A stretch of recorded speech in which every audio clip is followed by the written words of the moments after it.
Hello students, कैसे हैं आप सब। आशा करती हूँ आप अच्छे होंगे और अच्छे से अपनी पढ़ाई कर रहे होंगे। मैं मोनिका रावत आपका स्वागत करती हूँ आईसीटी वर्चुअल क्लासरूम देहरादून में। बच्चों, आज हम क्लास 11th का जो आपका सब्जेक्ट है फिजिक्स, उसका chapter work, energy and power को कंटिन्यू करेंगे। तो बच्चों, आज हम सबसे पहले जो आपका ये चैप्टर है, क्योंकि अभी तक हम एनर्जी के बारे में पढ़ रहे थे कि ऊर्जा होती क्या है, तो आज हम पढ़ते हैं relation between kinetic energy and linear momentum, यानी रेखीय संवेग और गतिज ऊर्जा के बीच में संबंध क्या होता है, ये हम देखेंगे। तो इसको हम जो है एक डेरिवेशन के माध्यम से इसे प्रूफ करेंगे। तो आपको क्या करना है, हम क्या लेते हैं, हम एक बॉडी ले लेते हैं इसमें जो हमें ये प्रूफ करना है। हमने एक बॉडी ले ली है, कोई भी आप वस्तु ले सकते हैं जिसका मास स्मॉल है, ठीक है, और इसकी वेलोसिटी हम v ले लेते हैं, यानी ये जो बॉडी है, ये वस्तु है, इसकी जो वेलोसिटी है, इसका जो वेग है वो स्मॉल v है। तो अगर हम लीनियर मोमेंटम की बात करें तो आप ये जानते हैं कि जो रेखीय संवेग होता है वो p बराबर mv होता है। p जो होता है आपका लीनियर मोमेंटम होता है और mv क्या है, इसका फॉर्मूला, यानी जो आपका मोमेंटम होता है, संवेग होता है, वो बराबर होता है मास इनटू वेलोसिटी के, ठीक है, मास इनटू वेलोसिटी के, ठीक है। अब हम इस बॉडी की काइनेटिक एनर्जी की बात करें तो काइनेटिक एनर्जी आप ये जानते हैं हाफ mv स्क्वायर होगी। क्या होगी? Half mv square. तो पहली बात, जो मोमेंटम है वो mv होगा। दूसरा, अगर हम काइनेटिक एनर्जी की बात करें तो ये आपकी है हाफ mv स्क्वायर होगा। अब हमें क्या करना है, m को ऊपर नीचे मल्टीप्लाई कर देना है, क्योंकि हमें क्या करना है, इसमें जो आपका काइनेटिक एनर्जी है और मोमेंटम के बीच में रिलेशन निकाल, ठीक है। तो हमें क्या करना है, जो आपका एक साइड में आपको मोमेंटम बनाना है, और मोमेंटम कैसे बनाएंगे, मास को या m को ऊपर और नीचे मल्टीप्लाई करके। अब आपकी काइनेटिक एनर्जी जो है यानी गतिज ऊर्जा है half m square v square upon m हो जाएगी, ठीक है। अब अगर हम p की बात करें, p mv होता है। अगर हम m स्क्वायर v स्क्वायर की बात करें तो ये बराबर होता है आपके p स्क्वायर, ठीक है। तो इसकी जगह आप p स्क्वायर लिख देंगे, यानी काइनेटिक एनर्जी बराबर half p square upon m। अब ये हमारे पास क्या आया, काइनेटिक एनर्जी आई जो कि बराबर आई हाफ यानी 1/2 p स्क्वायर अपॉन m। अब अगर हम इसे p के जो आपका p है उसके रेफरेंस में लिखें तो आपके पास, अगर आप काइनेटिक एनर्जी को, जैसे कि आप यहाँ पे देख सकते हैं, हम काइनेटिक एनर्जी को ke लिख रहे हैं, आप इसको ke भी रख सकते हो और e भी रख सकते हैं। तो हमने यहाँ पे ke को एज इट इज रखा है, तो हमारे पास p स्क्वायर बराबर 2m ke हो जाएगा, या आपका जो है आप एनर्जी भी रख सकते हैं। अब अगर p की बात करें तो ये आपका under the root 2m ke हो जाएगा, या आप इसे सिंपली e भी रख सकते हैं, ठीक है। तो हमारे पास जो मोमेंटम है, आप देख सकते हैं मोमेंटम और काइनेटिक एनर्जी का रिलेशन ये आया। इसको आप यहाँ पे आप देख सकते हैं, इस तरीके से भी लिख सकते हैं, और आप के की जगह e रख देते हैं तो ये आपका ऐसे हो जाएगा 2me, ठीक है। तो ये आपका p की वैल्यू यानी लीनियर मोमेंटम की वैल्यू है। This is an important relation. It shows that a body cannot have kinetic energy without having linear momentum. अगर हम इस रिलेशन की बात करें तो हम ये जान सकते हैं कि हम ये कह सकते हैं कि कोई भी आपके पास वस्तु है, कोई भी बॉडी है, उस बॉडी में काइनेटिक एनर्जी बगैर मोमेंटम के, यानी जो आपकी गतिज ऊर्जा है वो बगैर संवेग के पॉसिबल नहीं है, और इसका उल्टा भी ट्रू है। आप इससे बहुत सारे रिलेशन निकाल सकते हैं, जैसे कि काइनेटिक एनर्जी जो है वो आपकी जो है इनवर्सली प्रोपोर्शनल है मास के, यानी जो आपकी एनर्जी है, काइनेटिक एनर्जी है, गतिज ऊर्जा है, और जो मास है यानी द्रव्यमान है, इन दोनों के बीच में जो रिलेशन है वो इनवर्स का रिलेशन है। इसका मतलब ये है कि जितना ज्यादा मास होगा, जितना ज्यादा द्रव्यमान होगा, उतनी कम काइनेटिक एनर्जी होगी, या हम ये कह सकते हैं जितना ज्यादा मास यानी द्रव्यमान होगा उतनी कम आपकी काइनेटिक एनर्जी होगी, और इसका रिवर्स भी आपका इसी तरीके से। अब इससे हमारा एक और रिलेशन निकलता है, अगर हम मोमेंटम की टर्म्स में देखें इस रिलेशन से, तो आप ये देख सकते हैं P बराबर under the root directly proportional under the root m है। इसका मतलब कि अगर हम मोमेंटम की बात करें, किसकी बात करें, मोमेंटम की, तो जो मोमेंटम है, संवेग है, वो अंडर द रूट जो द्रव्यमान है इसके प्रोपोर्शनल है। इसका मतलब क्या है, अगर आप मास को दुगना कर दे, क्या कर दे, मास को दुगना कर दे, तो मोमेंटम कितना हो जाएगा, आधा हो जाएगा। ठीक है, तो ये इसका क्या है, रिलेशन है, जैसे कि आप यहाँ पे देख सकते हैं। इसी तरीके से अगर हम मोमेंटम और काइनेटिक एनर्जी का रिलेशन देखें, जैसे कि आप यहाँ पे देख सकते हैं, तो इनके बीच में भी डायरेक्ट रिलेशन है। जैसे कि यहाँ पे आप देख सकते हैं, जो आपकी काइनेटिक एनर्जी अगर डबल कर दी जाए तो मोमेंटम क्या हो जाएगा, हाफ हो जाएगा। तो ये इस तरीके का जो रिलेशन है वो आपका काइनेटिक एनर्जी और मोमेंटम के बीच में। तो ये आपका डेरिवेशन है। अब हम इस डेरिवेशन के अकॉर्डिंग, या जो हमने ये फॉर्मूला डिराइव किया है, इसके अकॉर्डिंग जो हमारे ग्राफ है उनके बारे में हम डिस्कस कर लेते हैं। तो पहला जो आपका ग्राफ है, ये आपका जो है काइनेटिक एनर्जी और मास के बीच का ग्राफ है। यहाँ पे आप देख सकते हैं P यानी मोमेंटम जो है कांस्टेंट है, और ये ग्राफ कुछ आपका इस तरीके से बनेगा। इसी तरीके से जो आपका मोमेंटम और मास के बीच में ग्राफ बनता है, उसका जो काइनेटिक एनर्जी है वो कुछ इस तरीके से बनेगी, यानी इसमें काइनेटिक एनर्जी आपकी कांस्टेंट होगी। और अगर हम K यानी काइनेटिक एनर्जी और आपका जो P है यानी मोमेंटम के बीच ग्राफ बनाए, तो ये ग्राफ कुछ इस तरीके से बन जाएगा, जिसमें m कांस्टेंट। अब हम चलते हैं अगले टॉपिक की तरफ, जो है वर्क एनर्जी थ्योरम और वर्क एनर्जी प्रिंसिपल। यानी जो आपका वर्क एनर्जी थ्योरम होता है, इसके बारे में हम समझेंगे। तो अगर हम वर्क एनर्जी थ्योरम को समझें, तो इसके अकॉर्डिंग जो किसी भी, कोई भी आपके पास बॉडी है, ठीक है, जिसपे आप क्या कर रहे हैं, वर्क कर रहे हैं, ठीक है, वर्क कर रहे हैं, वर्क जो डन हो रहा है, आपका कार्य जो हो रहा है, work done by a net force in displacing a body is the same as that of change in kinetic energy of the body। यानी अगर हम बात करें वर्क की, कि जितना वर्क किसी भी बॉडी को, किसी भी वस्तु को एक जगह से दूसरी जगह तक डिस्प्लेस करने में यानी विस्थापन करने में किया जा रहा है, वो बराबर होता है इस बॉडी में कितना काइनेटिक एनर्जी है। यानी अगर आपके पास कोई वस्तु है, उसे आप एक पोजीशन से, एक स्थिति से दूसरी स्थिति तक लेके जाते हैं, तो इसमें जो कार्य किया गया है वो बराबर होता है कि काइनेटिक एनर्जी, या जो शरीर है या बॉडी है, वस्तु है, उसमें काइनेटिक एनर्जी यानी गतिज ऊर्जा में क्या परिवर्तन आए। इस सिद्धांत के अनुसार किसी पिंड को विस्थापित करने में नेट बल द्वारा किया गया कार्य पिंड की गतिज ऊर्जा में परिवर्तन के समान होता है। अब इसको हम प्रूव करेंगे, ठीक है, इसको हम प्रूव करेंगे। तो बेसिकली यहाँ पे क्या बात की जा रही है कि जब भी हम किसी भी वस्तु को एक स्थान से दूसरे स्थान तक लेके जाते हैं, तो उसे जो है इन पोजीशंस में डिस्प्लेस करके जो कार्य किया जाता है वो बराबर होता है जो इसमें काइनेटिक एनर्जी यानी गतिज ऊर्जा में जो परिवर्तन हो रहा है उस।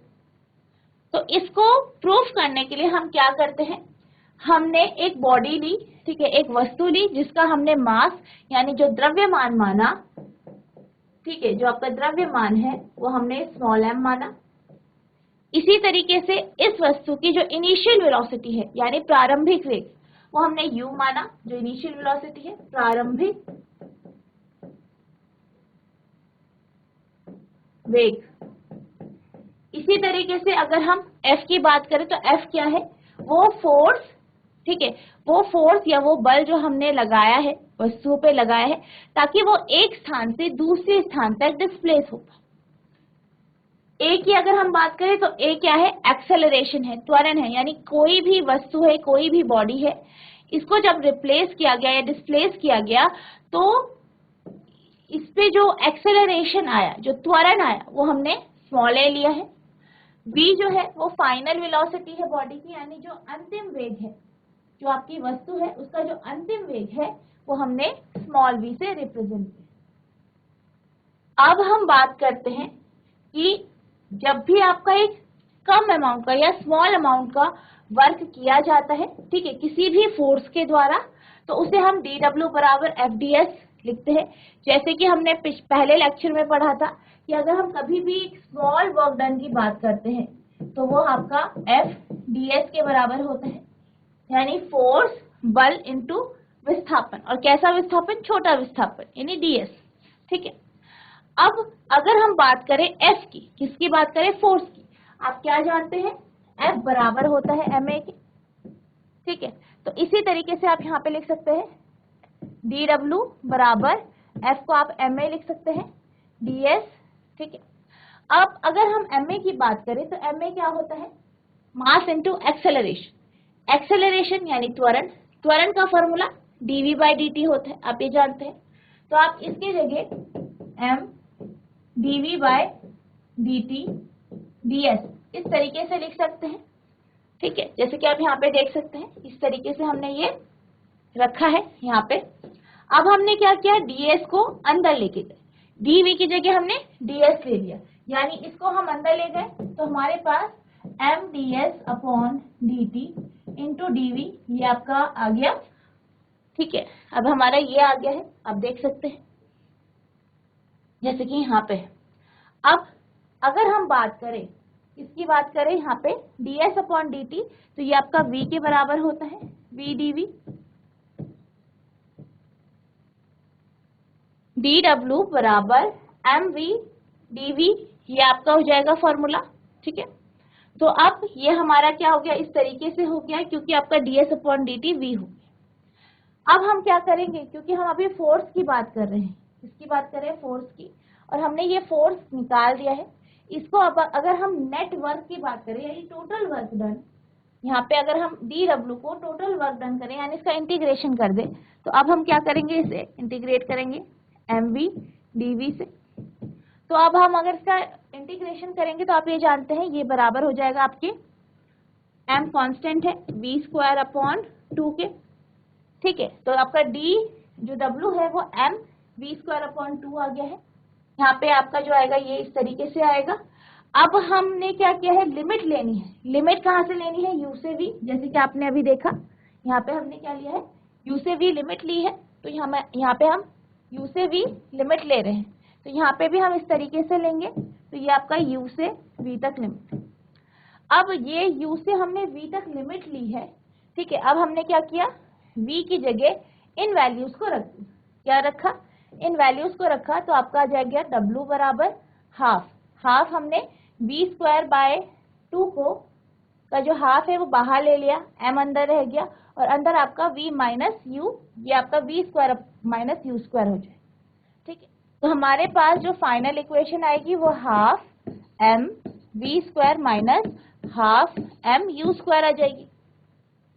अब अगर हम बात करें हाफ m v स्क्वायर, तो ये आपकी काइनेटिक एनर्जी का फॉर्मूला हो रहा है, और किस स्थिति पे? फाइनल पोजीशन में।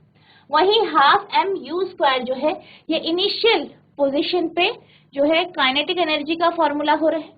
तो हम इसके जगह लिख सकते हैं, इसकी जगह हम ले सकते हैं kinetic energy final minus kinetic energy initial, ठीक है।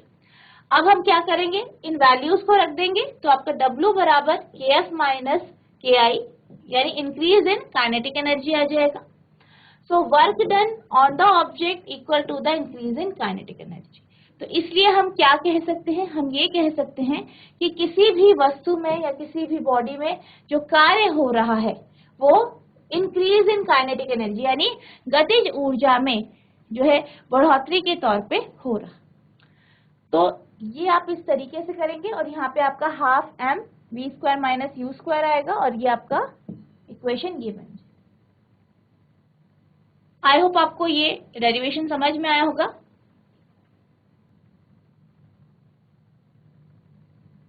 अब हम बात करते हैं पोटेंशियल एनर्जी यानी स्थितिज ऊर्जा की।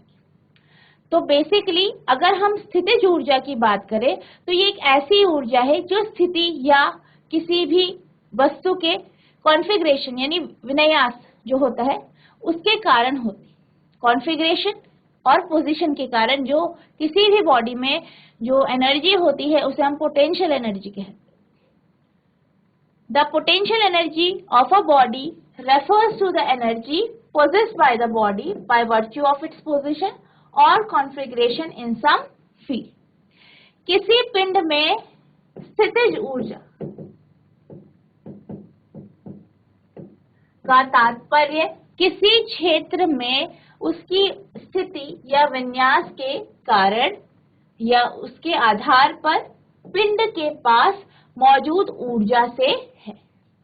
तो यानी अगर हम पोटेंशियल एनर्जी की बात करते हैं तो पोटेंशियल एनर्जी दो कारणों से होती है, कॉन्फ़िगरेशन हो गया, विन्यास हो गया, दूसरा आपका स्थिति यानी पोजीशन। अब इसके अनुसार अगर हम बात करें पोटेंशियल एनर्जी की तो पोटेंशियल एनर्जी क्या है, अरेंजमेंट या कॉन्फ़िगरेशन के ऊपर डिपेंड कर रहा है और दूसरा जो उसकी स्थिति है उसके ऊपर डिपेंड कर रहा है। ठीक है, तो अगर हम कॉन्फ़िगरेशन की बात करें, कॉन्फ़िगरेशन यानी अरेंजमेंट की बात करते हैं, यानी कोई भी वस्तु है उसका अरेंजमेंट कैसा है। ठीक है, और वहीं अगर हम बात करते हैं स्थिति की तो ये जो दो तरीके की जो है आपके पास जो है पोटेंशियल एनर्जी होती है और ये इनके जो कारण होते हैं ये दो होते हैं। Thus, potential energy is the energy that can be associated with configuration or arrangement of system of objects that exerts force on one another. यानी अगर हम पोटेंशियल एनर्जी यानी स्थितिज ऊर्जा की बात करें तो जो स्थितिज ऊर्जा होती है वो एक ऐसी ऊर्जा होती है, ऐसी एनर्जी होती है जो कि किसी भी वस्तु की या कोई भी सिस्टम है उसके कॉन्फ़िगरेशन के कारण, उसका अरेंजमेंट कैसा है इसके कारण होती है। Of a system of object that exerts force on one another, यानी जो ऐसे कॉन्फ़िगरेशन है, ऐसा सिस्टम जो आपस में एक दूसरे पे फोर्स यानी बल लगा। Obviously, if configuration of the system changes, then its potential energy changes. तो इसका मतलब क्या है, अगर हम किसी भी कॉन्फ़िगरेशन को बदल दें तो उस बॉडी की या उस ऑब्जेक्ट की जो पोटेंशियल एनर्जी है वो भी बदल जाएगी या परिवर्तित हो जाएगी। इस प्रकार स्थितिज ऊर्जा वह ऊर्जा है जो वस्तुओं की एक प्रणाली के विन्यास या व्यवस्था से जुड़ी हो सकती है जो एक दूसरे पर बल लगाते हैं। अगर सिस्टम का कॉन्फ़िगरेशन बदलता है तो इसकी स्थितिज ऊर्जा भी बदल जाती है। अब हम स्थितिज ऊर्जा के बारे में समझते हैं कि स्थितिज ऊर्जा हमारी कितने प्रकार की होती है। तो अगर हम स्थितिज ऊर्जा के बारे में बात करें तो हमारे पास दो पॉइंट थे, एक था आपका पोजीशन यानी स्थिति, दूसरा है विन्यास यानी कॉन्फ़िगरेशन। इसके अनुसार हमारे पास दो प्रकार के स्थितिज ऊर्जा है, पहला है ग्रेविटेशनल पोटेंशियल एनर्जी, दूसरा इलास्टिक पोटेंशियल एनर्जी। अब सबसे पहले हम ये समझते हैं कि ग्रेविटेशनल पोटेंशियल एनर्जी यानी गुरुत्वीय स्थितिज ऊर्जा होती क्या है। तो जैसे कि आप यहाँ नाम से समझ सकते हैं, ग्रेविटेशन पोटेंशियल एनर्जी यानी ये वो पोटेंशियल एनर्जी है जो ग्रेविटी के कारण हो रही। बेसिकली अगर हम बात करें कोई भी ऑब्जेक्ट पृथ्वी के ऊपर है तो आप ये जानते हैं कि जब कोई ऑब्जेक्ट पृथ्वी के ऊपर होता है तो वो उस पे क्या है, ग्रेविटी कहीं ना कहीं इन्फ्लुएंस कर रही है यानी गुरुत्वाकर्षण उसको प्रभाव कर या प्रभावित कर। तो अगर आपकी बॉडी किसी हाइट में है या किसी इस तरीके से पृथ्वी या जो धरती है उसके ऊपर है तो इस पोजीशन में, ये क्या है पोजीशन है, इस पोजीशन में जो ये वस्तु है इसके पास कौन सी एनर्जी होगी, ग्रेविटेशन पोटेंशियल एनर्जी।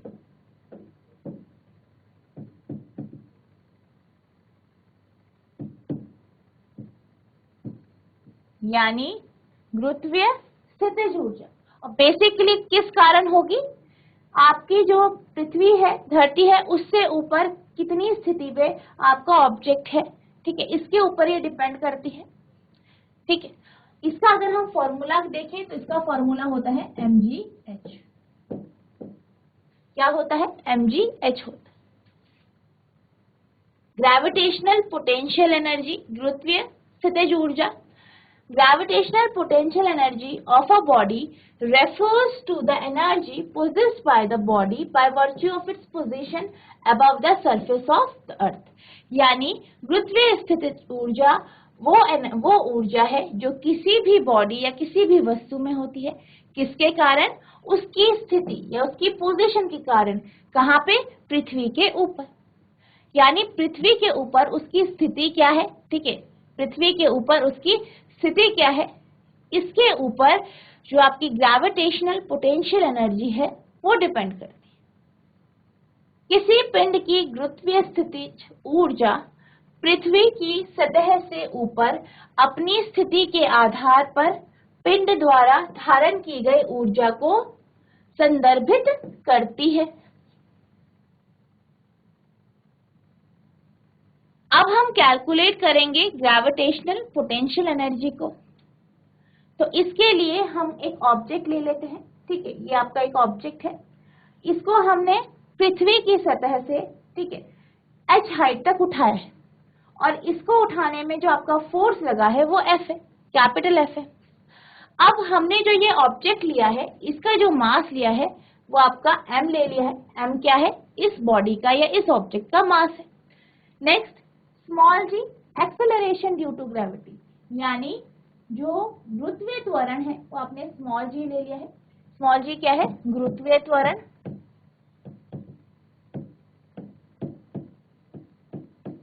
m क्या है, द्रव्यमान।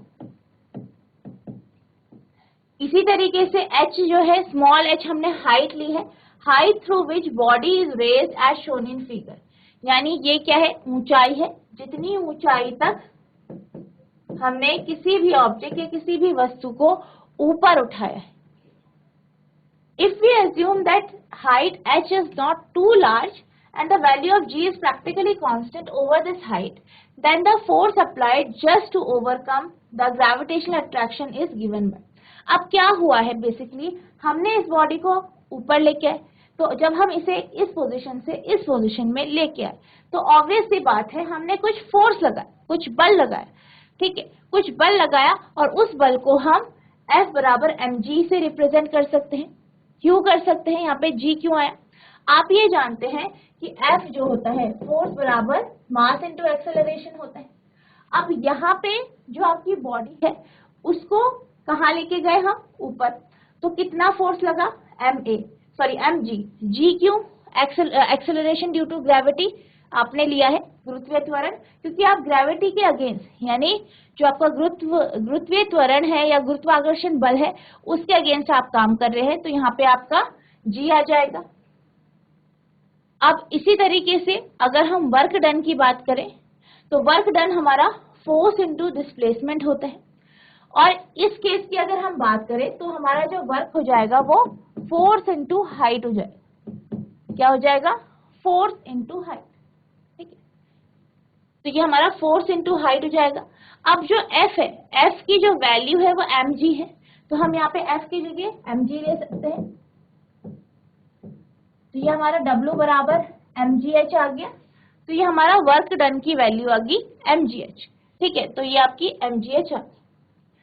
अब अगर हम बात करें कि जो कार्य है वो ऊपर की तरफ हो रहा है, ठीक है, यानी आपने इस वस्तु को इस ग्राउंड लेवल से ऊपर ले जा रहे हैं, तो आप किस फॉर्मूले का यूज करेंगे, प्लस यानी पॉजिटिव mgh।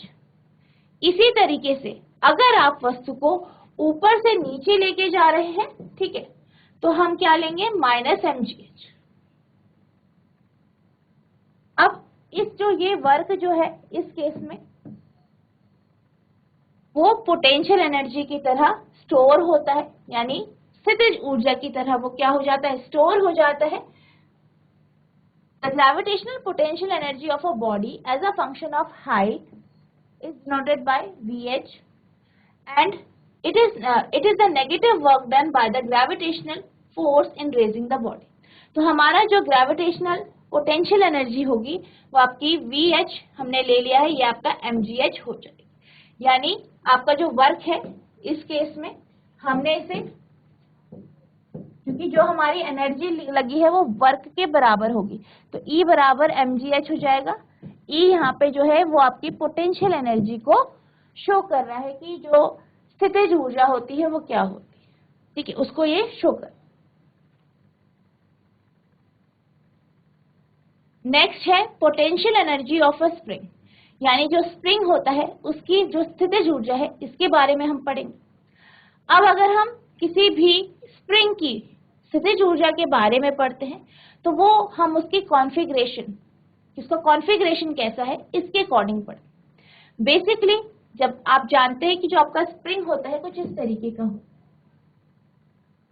तो जब हम इसकी स्थितिज ऊर्जा की बात करेंगे तो इसके कंप्रेशन और जो कंप्रेस होता है या हम इसको क्या करते हैं एक्सपेंड करते हैं इस तरीके से, तो इसके अकॉर्डिंग जो है इसमें क्या आती है स्थितिज ऊर्जा। तो स्थितिज ऊर्जा इसमें कॉन्फ़िगरेशन यानी जो उसका विन्यास है उसके कारण है, यानी कि आपकी जो ये स्प्रिंग है वो कितना कॉम्पैक्ट है, कितना उसमें कंप्रेशन हुआ है, कितना उसमें जो है चौड़ाई आई है यानी एक्सपेंशन हुआ है, इसके ऊपर निर्भर करता है। Potential energy of spring refers to the energy associated with the state of compression or expansion of an elastic spring। यानी जब भी हम पोटेंशियल एनर्जी, किसी भी स्प्रिंग की पोटेंशियल एनर्जी की बात करते हैं तो बेसिकली हम किसके बारे में कह रहे हैं कि वो स्प्रिंग में कितना कंप्रेशन आया है और कितना वो एक्सपेंड हुआ।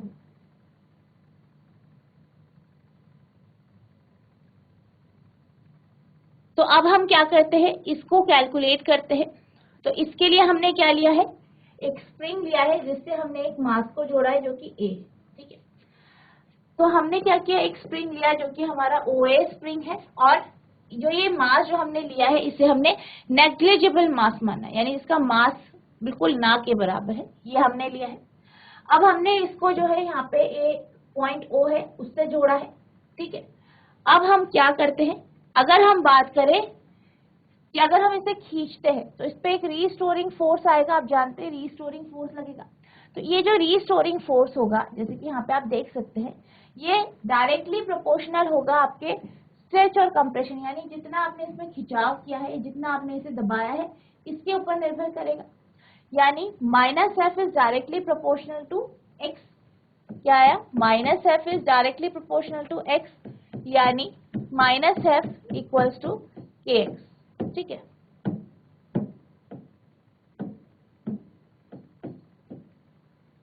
अब यहाँ पे अगर हम K की बात करें तो K क्या है, स्प्रिंग कांस्टेंट है यहाँ पे, ठीक है।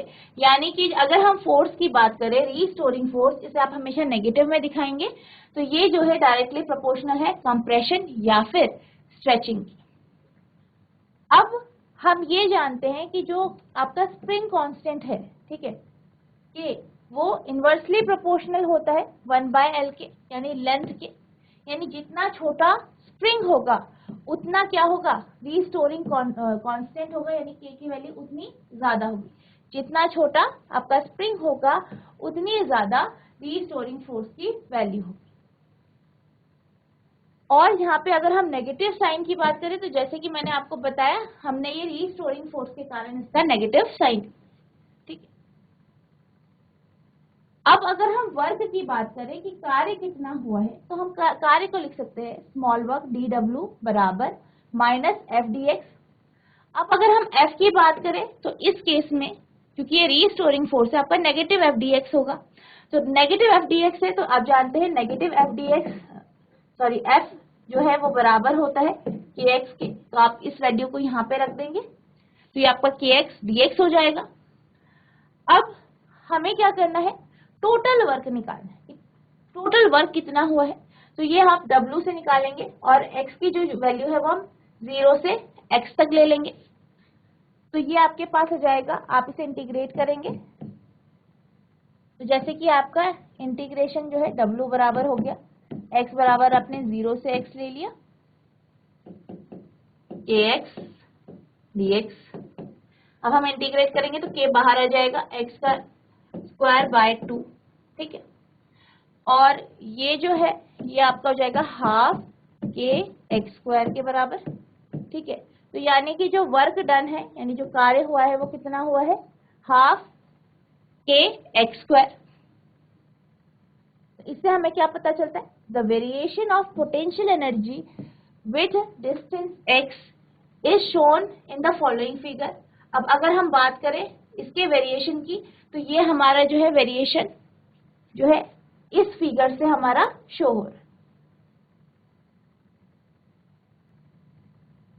अब हमारा अगला टॉपिक है mechanical energy and it's conservation, यानी हम बात कर रहे हैं यांत्रिक ऊर्जा और इसका संरक्षण की।